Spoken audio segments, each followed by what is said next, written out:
Dober večer, cenjene gledalke, spoštovani gledalci. Moje ime je Aljuš Pertinač, od parlamentarnih volitev je minilo že 24 dni, vi pa spremljate najbolj politično korektno oddajo slovenskih televizij. Uradni Twitter račun vlade sledi tipu, ki objavlja svoje noge na plaži ob komentarju, da so to njegovi prihranki, ki jih je varno prenesel v tujino. Kar vidimo na fotografiji. In ima, ne boste verjeli, izjemnih 339 drugih sledilcev. Če menite, da vladni Twitter račun upravljajo internetni troli, niste edini. Sedaj pa se lotimo 128. oddaje jubilejne 5. sezone Faktorja na TV3. Resnica boli, komentarji še bolj. Danes bomo za vas komentirali cena svobode, koliko stane svoboda. Kakšna bo cena svobode pod vladavino gibanja Svoboda, nam bo pomagala raztolmačiti naša stalna komentatorica Norma Marija Brščič. Norma, dobrodošla. Dober večer.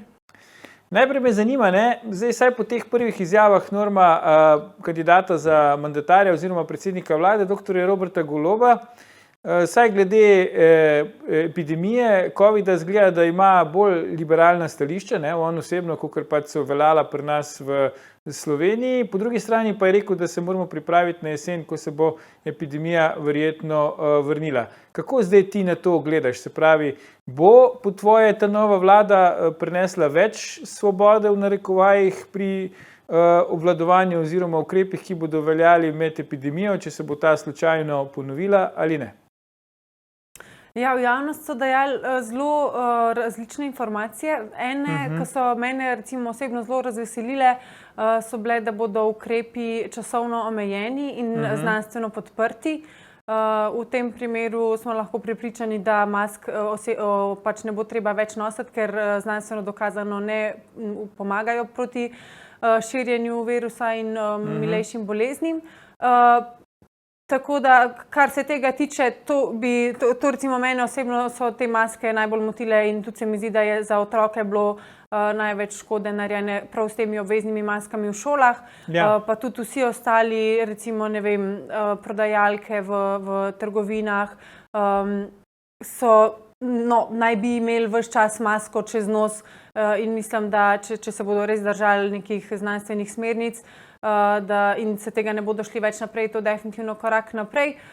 Če bi sledili znanosti, pa še začeli priznavati stranske učinke, ki se pojavljajo tudi v poročilih izdelovalcev cepiv, še toliko bolje, ker nas pač potem ne bodo več, vsak normalen človek, ki preveri tista poročila, vidi, da to ni nekaj, v kar bi lahko ljudi silil, ker je tveganje enostavno preveliko.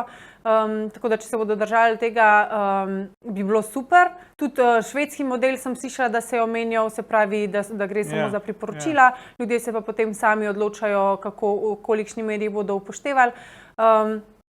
Meni osebno bi bilo to zelo všeč, da tisti, ko se pač virusa ne bojimo, lahko normalno živimo naprej, tisti, ko se ga pa bojijo, pa pač skrbijo in lahko vse te ukrepe še naprej izvajajo, ampak brez posiljevanja in nabijanja krivde ostalim, ki smo zdravi in se zavedamo, da je pač jesen, zima, čas nekih prehladnih obolenj in tako kot je bilo pred letom 2020, pač celotno človeško zgodovino. Ja, je pa verjetno gre bodoči vladi na roko, da zdaj ustavno sodišče z zamikom parih let razglaša posamezne ukrepe za protiustavne, ker to verjetno pomeni, da pač nova vlada, tudi če bi jih želela, jih ne more več uvesti.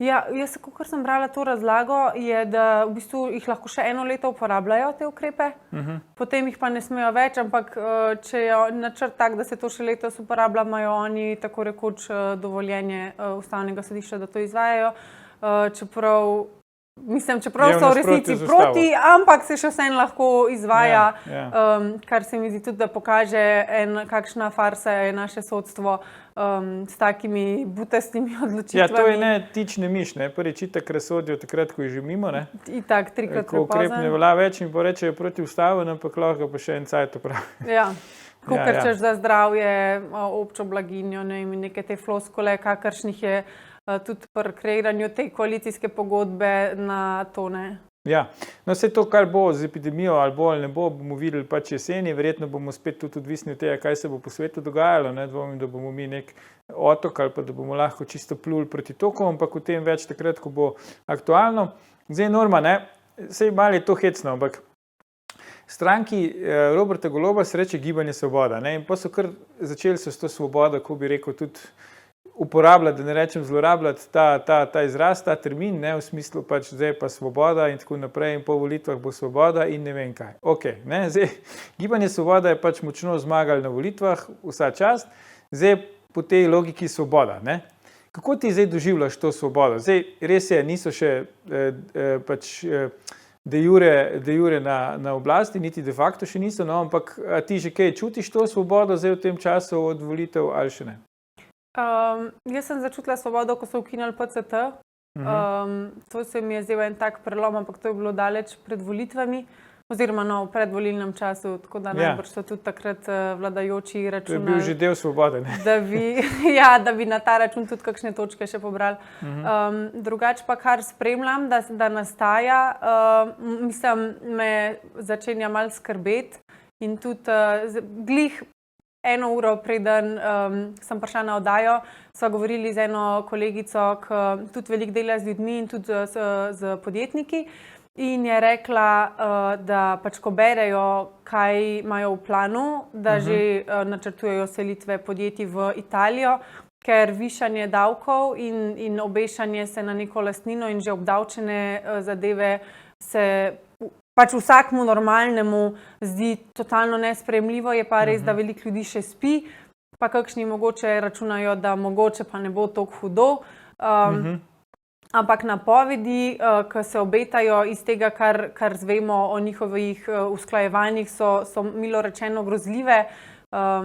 Sploh recimo nepremičninski davek, za katerega si mogel že tako in tako plačati vse davke, vse dajatve za gradnjo, za dovoljenja, za parcelo, in bi ti oni še vsako leto to še dodatno obdavčali, in če nimaš denarja, da pač plačaš ta davek, ne, ti potem kar hipoteko napišejo na hišo in slej ko prej si tako rekoč prilastijo tvojo hišo. Ja, zdaj, bilo je res tudi v volilni kampanji veliko glasov, no, ali pa tudi strahu, posebej iz krogov gospodarstvenikov ali pa lastnikov kapitala, ne, glede pač predvsem programa stranke Levica oziroma tega, zakaj se stranka Levica zavzema. Tudi zelo veliko svaril je bilo proti temu, da bi Levica prišla v vlado, tudi po volitvah, ne. Zelo veliko ljudi je navijalo v Sloveniji za neko širšo vlado, ne zgolj en ideološki blok, recimo Nova Slovenija namesto Levice. Zdaj mandatar Golob se ni za to odločil, pač že od začetka je sklenil, da bo sestavil vlado tudi stranko Levica. A je tebe to ok preseneča? Misliš, da bi moral bolj resno jemati ta svarila? Ti si omenila pač en primer, kjer razmišljajo o selitvi v tujino. Jaz poznam tudi nekaj primerov, kjer pač so tuja podjetja, ki tudi razmišljajo, da bi proizvodno iz Slovenije pač preselila v tujino, že zgolj na podlagi teh, kako bi rekel, novic ali pa strahov, preden je še sploh zadeve, so se dejansko začele dogajati. Ja, kako ti to vse vidiš? Ja, meni se zdi, da je Levica v vladi po eni strani grozljivo, po drugi strani je pa tudi dober, ker bodo tisti, ki so to kadarkoli podpirali ali pa še podpirajo, videli, kaj to pomeni v praksi.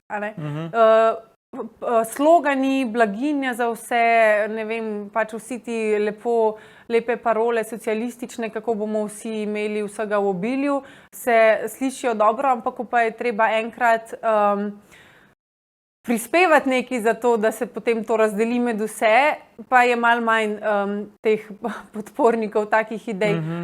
Sploh zaradi tega, ker je Levica, če se prav spomnim analize, največ glasov dobila ravno v mestih, ne? Se pravi, kjer je načeloma življenjski standard malo višji, kjer imajo ljudje tudi več premoženja, in oni bodo zdaj videli, kaj v bistvu podpirajo, ne? To, da jim država vsako leto nekaj odstotkov hiše si dobesedno prilasti in jo morajo potem izplačati, če so finančno tega sposobni. In se mi zdi, da bodo padali na realna tla, no, da bodo videli, da je ta pot socializma zabloda in da jih bo tudi drago stala. Prav fizično vsakega posameznika se mi zdi, da v preteklosti je bilo vse to nekako bolj v oblakih, pa ti davki, pa to se malo tam prerazporeja, gor dol. Zdaj bo pa zelo konkretno, ne, če imaš ti hišo, ne vem, v Ljubljani pod 500 000 dvomim, da je sploh kakšna hiša, se pravi, če to si malo preračunaš, to so ogromne količine denarja za to, kar si že vse enkrat obdavčeno, pač vse si mogel že plačati davke za vse, kar že imaš in kar še novi davki na že obdavčene stvari in na koncu, mislim, ni to vzdržno in tisti, ki imajo, bodo šli, ostala bo pa pač socialistična beda. Ja, misliš, da je to podoben učinek, kot recimo, ko gre za odstrel medvedov, zmerom tisti, ki še niso videli medvedov v naravi, najbolj so proti temu, da bi šlo za odstrel medvedov. Misliš, da gre tu za podoben učinek, ki si rekel, da levica dobiva glasove v glavnem v mestih, ne pa, ne vem, med neko delavsko populacijo? Ja, no, zdaj za tole problematiko odstrela medvedov se glih ne spoznam, ampak sej bi rekla, da so to vse levičarske stranke, da imajo podporo v tem sloju, recimo državna uprava ali pa neki taki pisarniški delavci, ki čist stika z realnim svetom mogoče najbolj ga nimajo, ker njihova plača pride, ne vem, 10. 15. v mesecu na račun, če so bolni, če niso bolni, če kaj naredijo, če nič naredijo, nima veze, oni pač so njihovo preživetje jih ne skrbi, medtem ko realni sektor, ki je pa odvisen od tega, kaj naredi in so glede teh davkov veliko bolj pozorni in spremljajo, kako bo to na njihovo poslovanje vplivalo, se držijo za glavo in bi rekla, da taki ne volijo socializmu naklonjenih strank. Ravno zaradi tega, ker se zavedajo, kaj to za njih konkretno pomeni. In ti pač sanjači, ko pa se jim zdi program levice nekaj lepega, pač bodo tudi slej ko prej prišli na realna tla. Jaz upam sicer, da bo veliko govorjenja o tem, kaj mislijo narediti, ampak da se bodo ljudje že prej zbudili, preden bo to dejansko uvedeno. Da bo bolj malo muzike. No, bomo videli, ampak ne bomo videli, gledalke, gledalci se vrnemo po oglasih, ko nadaljujejo s komentiranjem, kakšna je v resnici cena svobode. Ostanite.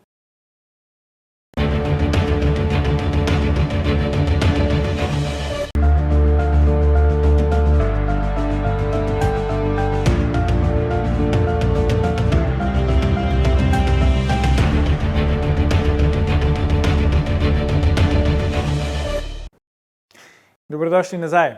Po taktih svobode še vedno pleševa z Normo Marijo Brščič, pogovarjava pa se, kolikšna je dejanska cena svobode. Norma, zdaj nova vlada je v koalicijski pogodbi, to, kar je pricurljalo na dan, kar nekaj veliko novih davkov se mi zdi napovedala. Sej o tem so se pogovarjala že v prvem delu oddaje. Napovedala je med drugim tudi to, da bo ukinila status pač normiranih samostojnih podjetnikov, ker to naj ne bi bilo fair do redno zaposlenih, ker pač normirani samostojni podjetniki plačajo manj davka, dohodnine in vsega ostalega in tako naprej. Nenavadno se mi zdi, da vlada, ki šele nastopa, še ni nastopila mandata, pač obljublja, da bo številne davke povišala. Kako ti to vidiš? Ja, meni se to zdi skregano z vsako logiko, ker mislim, da noben normalen človek ni vesel novice, da mu bodo še več vzeli za neke stvari, od katerih sam ne bo imel nobenih oprijemljivih koristi in sploh ta ideja, da država bolje ve, kako porabiti denar, kakor tisto ga je zaslužil, se mi zdi v celoti zgrešena. Je pa to, te floskule o enakosti in pravičnosti in prerazdeljevanju enostavno prodajati, ker se slišijo privlačno. Zdaj, kandidat za novega zdravstvenega ministra, ko smo že pri tem, kaj bo vse dražje, je napovedal, da bojo našli način, da bojo ljudje plačevali malo več za zdravstvo, ampak da ne bo šlo iz njihove plače. Zdaj, kako si ti to razlagaš? Imaš ti še kakšne druge dohodke, vidiš poleg plače, iz kje bo ta denar prišel, če bomo plačevali več, ampak ne bo šlo iz naših plač? Ja, lahko ga kvečem na delodajalca obesijo ali pa na premoženje, ki ga že imaš, To mislim, da nekih tretjih možnosti pač ni, ker ne obstaja, ker so s tem že izčrpane vse možnosti. Je pa ironično po svoje, ker je v Sloveniji že tako visoko obdavčena plača, da napovedujejo še dodatne davke, tudi recimo za gradnjo ali pa vsi ti postopki birokratski so tako dragi, da se ti res zafržmaga, ko slišiš, da bi potem še dodatno ti rubali to, kar si že komaj nekako si prišparal pa zložil na kupček, da nekaj imaš. Tako da mislim, da je to butasta strategija do konca. Edino, če je mogoče plan odpreti ljudem oči, kako jih mislijo okrast, pol pa jim gre zelo dobro. Ja, to je na nek način res. Zdaj, je pa napovedala nova koalicija, da bo tudi razveljavila to novelo zakona o dohodnini, ki je sprejela še prejšnja vlada v zaključku mandata, tako da plače pač ne bojo rasle, tako kot je bilo tam predvideno, tudi obdavčitev bi naj spet vrnili na prejšnjo raven, se pravi davka na dobiček in tako naprej. Zdaj vidimo, energenti se dražijo, cene ogrevanja, elektrike in tako naprej rastejo.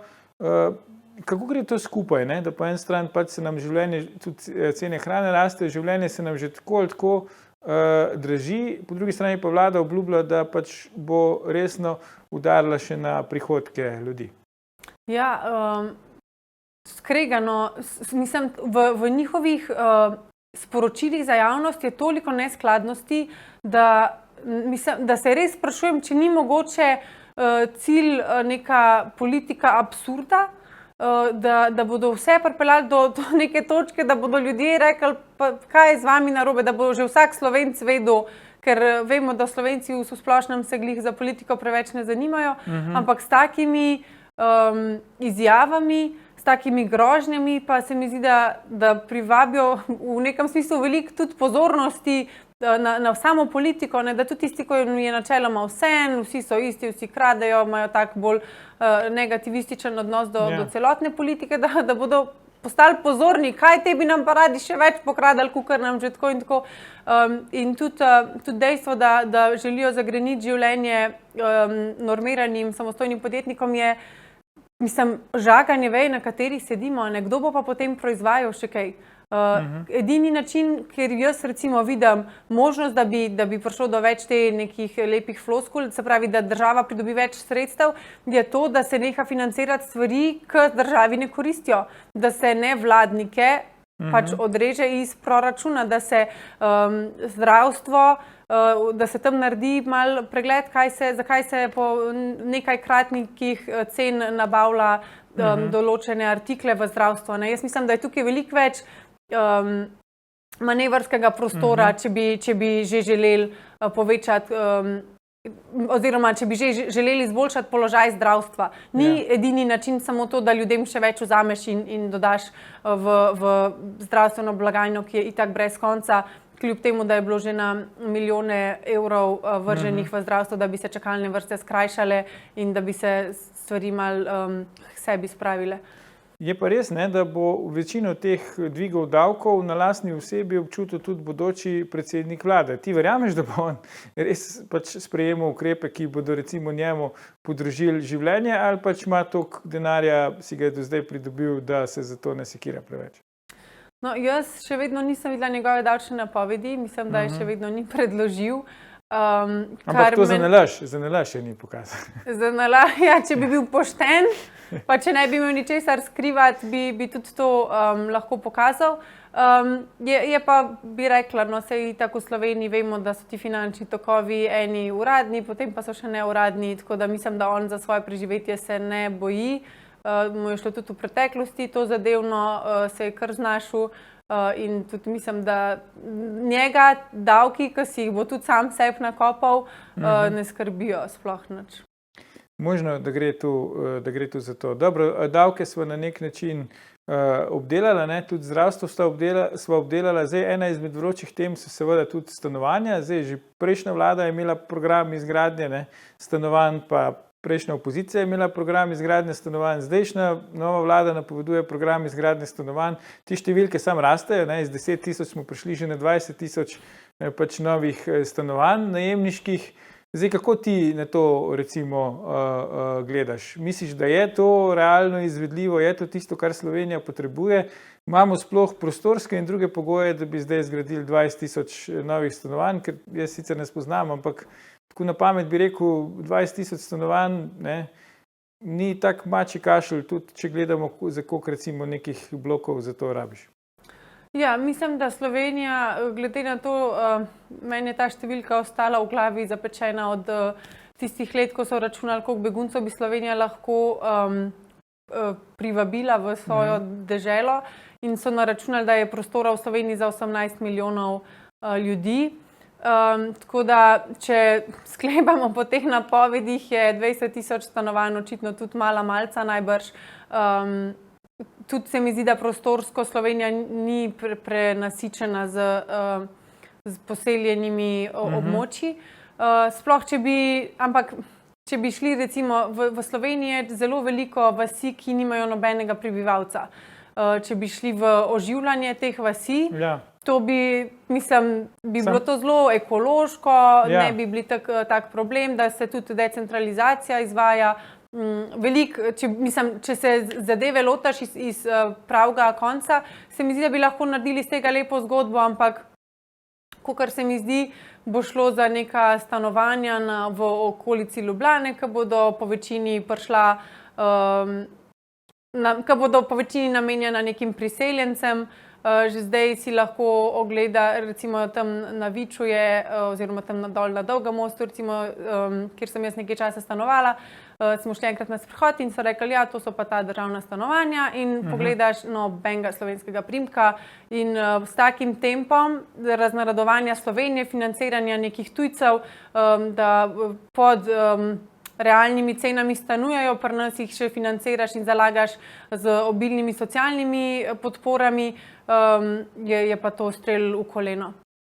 In če mladim ljudem priti do stanovanja je problem, ampak državni načrt izgradnje stanovanj ga ne rešuje, ker tista stanovanja ne bodo namenjena mladim slovenskim družinam, ampak pač imajo te točkovnike in seveda, če si klen Slovenec, da si takoj na zadnjih mestih in do takega stanovanja sploh ne prideš, razen če imaš kakšne res objektivne primere, recimo, ne vem, mamica samohranilka z 2 otrokoma. Za tako se najde, recimo, vem v mojih koncih za en primer, kjer bila točno to se je zgodilo.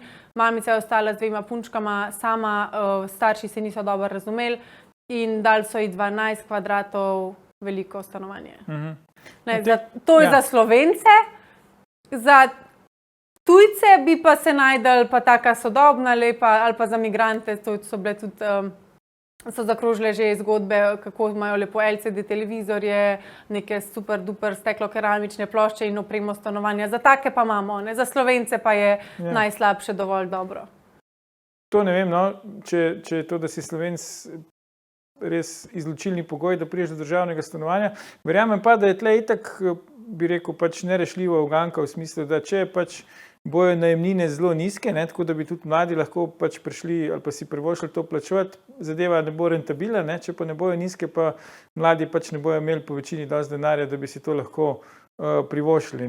Glede vasi, jaz ne verjamem, kaj ti misliš, ker tam ni komercialnega interesa, kdo bo šel nekam Bogu za hrbtom pač graditi stanovanja. Se strinjam s tabo, verjetno jih bojo gradili tam, kjer se jim najbolj splača, to pomeni, da bo še večja koncentracija prebivalstva v teh centrih, kjer je že sedaj, posebej Ljubljana, pa še kje drugje. To bi rekla, to, da si Slovenci, recimo, če si gledal vloge za vrtec, to, da si tujcu dodatne točke, to, da si... To pa drži, ja. Ni to, da si Slovenc samo po sebi izločilno, ampak se pač privilegira vse ostale, ki pač niso Slovenci. Iz tega vidika si pač na slabšem, če si Slovenc. Ja. Zdaj, poleg stanovanj je rekel bodoči premier, da bi morali razmisliti tudi o tem, da 2-krat na teden ne bi jedli mesa. To je presenetljivo, je mogoče od vsega, kar je povedal ali pa napovedal, to še največ prahu dvignilo, to tudi veliko pove o nas. Kako zdaj ti to vidiš? Zdaj, ti misliš, da bo vlada res, zdaj sicer ne vem, kako bi to zapovedala, ampak ker videl sem, da so bila že medijska poročila, da zaenkrat ni v koalicijski pogodbi napisan, da 2 dni na teden ne bomo smeli jesti mesa. Kako ti to stvar vidiš, recimo? Misliš, da bi rešili v neko, ko bi rekel, usiljevanje, da rečem na ta način, tega ukrepa, ali je to bolj za nek predlog in kaj ti sama meniš v takem predlogu?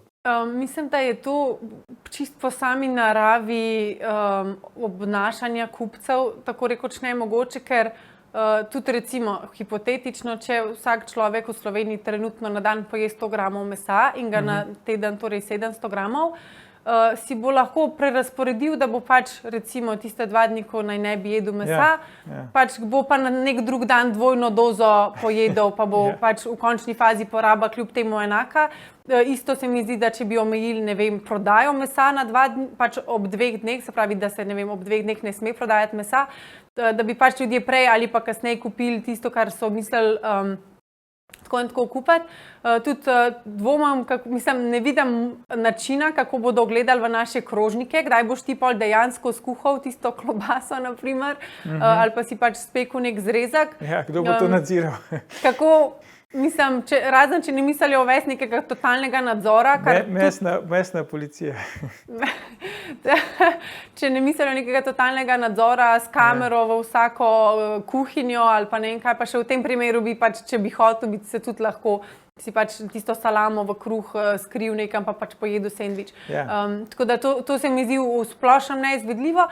Če me pa sprašuješ potem, kako se mi zdi, da bi kot družba, oziroma da bi se povabilo posameznike... Če bi prostovoljno, recimo, je to za spodbujati, da bi pojedli manj mesa, da bi imeli recimo 2 brezmesna dneva na teden, ali ne, po tvoje? Ja, jaz se kakor se spomnim, recimo v vrtcu, v šoli, pa tudi v gimnaziji smo imeli ob petkih, pač je bilo striktno brez mesa, če že je kakšna riba ali pa kakšne take mineštre zelenjavne, tako da meni se zdi, da, mislim, jaz v svojem življenju bi rekla, da več kot 2 dni na teden ne jem mesa in pač je to moja svobodna odločitev in če se bi ljudi čist po neki, mislim, brez prisile, ampak tako kot povabilo, ker tudi vemo, predelane mesnine niso glih kakšen vir zdravja, imajo veliko takih in drugačnih dodatkov, ki niso tudi vsi zdravi, nekateri so celo dokazano rakotvorni, ampak tako v enem takem dobronamernem smislu, ne v smislu, zdaj vi ne boste smeli jesti mesa zaradi tega, ker se bomo mišli to neko zeleno politiko zmanjševanja ogljikovega dioksida in pač kravi prdci pa nam rušijo to agendo. Ampak v smislu, a res potrebujete toliko mesa? A je lahko mogoče s kakšnimi bolj zdravimi nadomestki, recimo, ne vem, beljakovine navajajo, kot meso je treba jesti zaradi beljakovin, tudi čičerika ima recimo veliko beljakovin, pa olive ali pa kakšna druga zelenjava. Fižol, na primer, je tudi med vegani zelo priljubljen zaradi beljakovin. Tako da iz tega vidika, da se ljudi spodbudi, da jejo manj mesa, se mi to ne zdi sporno, je pa pač to, da ne vidim par načina, kako bi država to usilila. Tako da tisto, ko bo hotel jesti meso, mislim, da ga bo lahko še vedno jedel. Edin to, če bi pa dobesedno prepovedali meso, tako kot ga poznamo, in nas spodbujali v neke čričkovske verzije ali pa neko umetno laboratorijsko pridelano meso, to pa je pa potem že druga pesem. Ti pa nisi pristašica tega, da bi tako kot recimo pri cigaretih, nekaj piše na cigaretih, kajenje ubija, da bi tudi na meso v mesnici bilo napis gor, meso ubija. Ne, ker meso samo po sebi je recimo edin naravni vir B vitamina, B12 še posebej. Vegani, ki ne jejo mesa, morajo potem to dodajati iz drugih virov. Mislim, da ne vem, če sploh obstaja 100% naraven oziroma veganski B12, mogoče iz kakšnih alg, če so zdaj že kaj pogruntali. Ampak načeloma pa samo meso je zdravo, maščoba, živalske so zdrave, so nasičene, pač se tudi lahko v višjih temperaturah obdelujejo in jih to ne pokvari. Tako da iz tega vidika jaz pač podpiram meso in jesti zdravo meso, ampak ne pa polisalama. Polisalama ni isto, kot da greš tam pa pač vzameš, ne vem, rebra pri mesarju. Mogoče bo pa sam na polisalami pisala, da meso ubija. Zdaj meso, rekla sva stanovanja, se pravi davki, meso, veliko stvari se je nabralo. Tole me zanima. Zdaj, sicer se je zdaj vladi malo zakompliciralo v bodoči vladi, ta načrt, da bi povišala število vladnih resorjev, ker je SDS vložila predlog za posvetovalni referendum, bojo morali s tem malo počakati, če bojo želeli s tem iti naprej. Ampak recimo, da bo do tega vseeno prišlo. Ministrstvo za solidarno prihodnost, recimo, ki ga bo vodil Luka Mesec. Zdaj so probali razložiti, zakaj je to fajn, pa zakaj vse bo to ministrstvo skrbelo. Ne? Ampak meni se vseeno zdi, ti si verjetno premlada, mi smo brali še Alana Forda, tam so imeli ministrstvo za preučevanje rud in pač tratenje časa. Ne? Tu mi nekako se mi zdi, da neka modernejša izpeljanka tega bi lahko bila ministrstvo za solidarno prihodnost. Zdaj, ti si mlajši del populacije naše, ne, propulzivni sicer že, me zanima, kaj ti misliš, kaj ti razumeš pod tem solidarno prihodnost, če bi ti, recimo, če bi tebe kdo vprašal, zakaj bi moralo skrbeti ministrstvo za solidarno prihodnost, kaj si ti potem predstavljaš? Mislim, to je tak prazen termin, da ga lahko predelaš v glih, kar ti pade na pamet, vključno s tratenjem časa.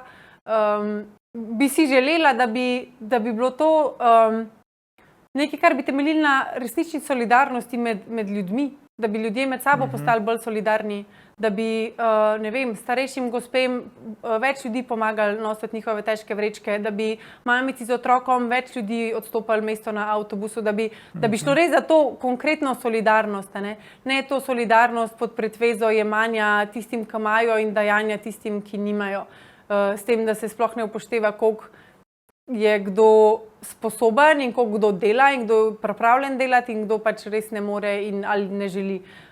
Tako da iz tega vidika solidarnost, meni ta koncept solidarnosti mi je blizu, ampak ne, če je to prisiljena solidarnost, ker prisiljena solidarnost ni več solidarnost. Solidaren si takrat, ko ti iz svojega notranjega vzgiba nekaj narediš, da enemu drugemu človeku olajšaš ali pa polepšaš življenje. Če pa se to od tebe zahteva, pa pač sam izpolnjuješ nek zakon ali pa neko navodilo in nima to nobene veze s tvojim notranjim vzgibom, kar se mi zdi, da pa v bistvu je v srcu, v samem srčiki solidarnosti ravno to, da ti želiš pomagati, da želiš nekomu polepšati dan, življenje, karkoli. Zdaj, a misliš, da je Luka Mesec recimo prava oseba, ki bi lahko ta vidik solidarnosti, ki si ga ti zdaj navedla, pač zagovarjal, izpostavljal in skrbel za ta nek medgeneracijski dialog? Ker če jaz prav razumem, bo njegova naloga medgeneracijski dialog pa stanovanja. Ne? Zdaj, ko gre to skupaj, drugi presodijo, ampak misliš, da je on ta prava oseba za to, da bi se s tem ukvarjal? Mislim, da on ni, čeprav mislim tako, pri Vauxu recimo na streamu je rekel, Vauxu, če bi te jaz povabil na kosilo, bi najbrž jaz plačal, ker se pač zaveda, da ima više dohodke od tebe. In najbrž, mislim, se to je normalno, da bi bil v tem smislu, kot češ solidaren. Okay. Ampak spet on se pač nekim tujim perjem hvali, ker bi pač ta denar, ki ga je on, ki ga tako velikodušno, s katerim bi tako velikodušno plačal kosilo, itak prihaja od davkoplačevalcev, on sam kot Luka Mesec nikoli ni na trgu zaslužil nič denarja, da bi bil lahko iskreno solidaren iz tega, kar je on sam z rokami nekako pridelal, pridobil. Tako da iz tega vidika se mi ne zdi prava oseba. Je pa, se mi zdi, njegov lik je pa, da deluje tak spravljiv, pa tak, recimo v nasprotju z njegovim kolegom Kordišem, se mi zdi, da je on malo bolj vsem takten in premišljen in da ga ljudje nekako radi poslušajo. Prijetno ga je poslušati, kaj govori, pa kaj pove, dobro, o tem se lahko spet pogovarjamo, ampak načeloma se mi zdi on po karakterju kar primeren za... Ja, se mi zdi zanimivo, to, kar praviš, ampak pa je, ga tudi dame ga rade vidite, to še zmeraj velja ali je zdaj kaj izgubil na tem področju? Mislim, pač zgleda v redu, da bi pa nekaj želela gledati zato, ker bi bil to klep za gledati, pa jaz nisem ta prava. Se pravi, ni, da bi zdaj Luka Mesec prišel pa rekel, bomo ful povišali davke, ne bi bil to prav. Ne. Če pa Luka to reče, pa vse prestane. Mislim, veš, če ga gledaš, ni nujno, da ga tudi poslušaš. Pa tudi, če ga poslušaš, ni nujno, da se z njim strinjaš. Tako da to so take kar neka posploševanja, da bi kar to prepeljali iz tega, da ga ljudje radi gledajo, da bi kar požrali mirno vse, kar bi nam serviral. To ne gre tako. Eden glavnih momentov tega anti-Janša sentimenta je bil tudi to, da seveda zdaj dokler je Janša na oblasti, ni svobode, da nas ta vlada omejuje v zvezi s COVID-om in tudi na drugih področjih in da rabimo več svobode. Zdaj, po vsem tem, kar smo se danes pogovarjali, ti imaš občutek, bo zdaj ta nova vlada, bo res več svobode v Sloveniji, ki po eni strani bi naj bilo več svobode, po drugi strani pa so se pogovarjali v glavnem nekih omejitvah, nekih zahtevah, nekih dodatnih pogojih, dvigu davkov in tako naprej. Kot ti zdaj vidiš to ravnotežje med to svobodo, pa med tem, na kak način želijo priti do te tako imenovane svobode? Ja, meni se da je bil njihov nekak glavni adut pač ta COVID svoboda, se pravi manj strogi ukrepi. In če se bi to vsaj toliko uresničili, da ne bi bilo PCT-ja pa obveznih mask, se mi zdi, da to bi bil nek napredek. Čeprav glede na koalicijske partnerje pa dvomam, ker so pa oni zelo zagovarjali tudi obvezno cepljenje in vse ukrepe in tako da ne vem, kako se bodo glede tega dogovorili. Mislim, da se ne obeta tako dobro, ker tudi imajo oni zakonsko, možnost, da zakone spremenijo, recimo zakon o nalezljivih boleznih, ki so ga sicer že večkrat probali, pa niso imeli dovolj podpore, zdaj bi načeloma ta podpora bila. In je, mislim, da neka stvar, ki lahko to vse skupaj ustavi, samo ljudstvo, da se spet angažira, kar se mi zdi, da se je tudi zgodilo, takrat, ko se je za tisto vodo zbrali, pa potem tudi je bila tista peticija proti ZNBD, ki je bila tudi v nekaj dneh, ne vem koliko, 22 000 podpisov in so se pol malo, se mi zdi, da se je politika malo ustrašila, pa so se potem naredili par korakov nazaj. Tako da bomo videli, kako bodo oni upoštevali oziroma kako se bodo bali ljudi v smislu, da če jim ne bo všeč, da bodo oni še naprej furali svojo agendo. To pa, kar se pa davkov tiče, pa tako kot sem rekla, no, upam, da je to veliko hrupa za prazen nič in da iz tega v resnici na koncu dneva ne bo kaj posebej veliko. Ja, zdaj še zadnje vprašanje imam zate, Norma, glede na to, da vlada zdaj ima največ časa, da razmisli, kje bi bila, če bi bila nova ministrstva, ali po tvoje potrebujemo v Sloveniji tudi ministrstvo za COVID in kdo od naslednjih 3 kandidatov bi bil po tvoje najboljši minister za COVID? Zoran Stevanović, Milan Krek ali Marko Potrč? Dobro. Ne, mislim, da ne potrebujemo ministrstva za COVID. Mislim, da bi tudi sploh vse te zdravstvene organizacije mogli malo prevetriti in vse, ki so zagovarjali znanstveno neosnovane ukrepe, potem, ko so informacije o neučinkovitosti ukrepov prišle ven, resno preizprašati njihovo strokovnost in tudi jih temu primerno sankcionirati. Če me pa že sprašuješ, koga bi najrajš videla na mestu ministra za COVID, če bi že, bi pa po moje se za Potrča odločila. Marko Potrč. Evo, no, se pravi, če bo ministrstvo za COVID, vemo, kdo bo kandidat. Norma, Marija Brščič, najlepša hvala za tvoje današnje komentarje v naši oddaji. Gledalke, gledalci, to je bil o tem, koliko stane svoboda, že 735. faktor na TV3. Jutri bomo za vas komentirali, bo Danijel Bešič Loredan rešil slovensko zdravstvo. Ne zamudite, predvsem pa ne pozabite. Ni vseeno, kdo kaj reče.